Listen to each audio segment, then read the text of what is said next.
2 பொருளில் 10 நிமிஷத்தில் ஈஸியாக டேஸ்டியாக ஹெல்த்தியாக சத்தான வேர்க்கடலை உருண்டை பார்த்துடலாம். இது 3 மாதம் வச்சுருந்தாலும் அதே டேஸ்ட்டில் இருக்கும், கெட்டு போகாது, கிறிஸ்பியாக இருக்கும். ஒரு கண்ணாடி பாட்டிலில் போட்டு அடைச்சி வச்சுக்கலாம். ஒரு பேனில் 2 கப் வேர்க்கடலை, அதை நல்லா வறுத்துக்கிடுவோம்.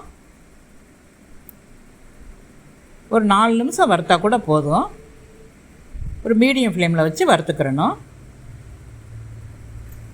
ஆற வச்சு நல்ல தோல் எடுத்து வச்சுக்கிறணும். அது ஓரமாக இருக்கட்டும். 1.5 கப் வெல்லம், 1 கப்புக்கு 3/4 கப் வெல்லம். நம்ம 2 கப் எடுத்தனால 1.5 கப் வெல்லம் போட்டிருக்கோம். 1/4 கப் தண்ணி. இது ஒரு 2-3 நிமிஷத்தில் நல்லா சேர்ந்து கரைஞ்சி வந்துடும். வெல்லம் நல்லா கரைஞ்சி வந்ததுக்கப்புறம் நம்ம வடிச்சுக்கிறலாம். சில வெல்லங்களில் மண் இருக்கும், அதனால் நம்ம வடிச்சுக்கிறலாம். ஒரு அடிகனமான பாத்திரத்தில் இந்த வெள்ளை கரைசலை வடிச்சுக்கிறணும். இப்போ இது ஒரு 2-3 நிமிஷம் கொதிக்கணும். அப்போ ஒரு கம்பி பதம் வரும். இதில் கொஞ்சம் ஏலக்காய் தூள் போட்டுக்கிறணும்.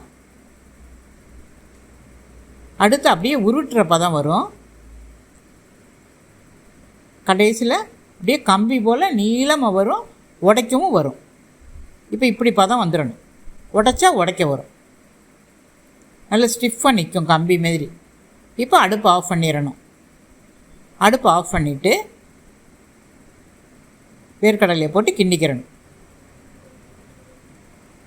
மொத்தமாக வேர்க்கடலையை போட்டால் நல்லா கோட்டிங் ஆகாது. அதனால் வேர்க்கடலையை 2-3 தடவை கொஞ்சம் கொஞ்சமாக போட்டுக்கிறணும். அப்போ தான் அந்த கலவை எல்லா பக்கமும் ஒன்று போல் கலந்து வரும் வெல்லம். இப்போ இப்படியே இந்த ஸ்டேஜில் உருண்டை பிடிக்கணும். அப்போ தான் உருண்டை பிடிக்க நல்லா வரும். இந்த ஸ்டேஜில் கொஞ்சம் நெய் போடணுன்னா போட்டுக்கிறலாம். ரொம்ப வாசனையாகவும் இருக்கும், டேஸ்டியாகவும் இருக்கும். நான் உருண்டை பிடிக்கையில் ஒரு பேப்பரில் லேசாக நெய் தடவிருக்கேன், ஒரு 1/4 ஸ்பூன் நெய்.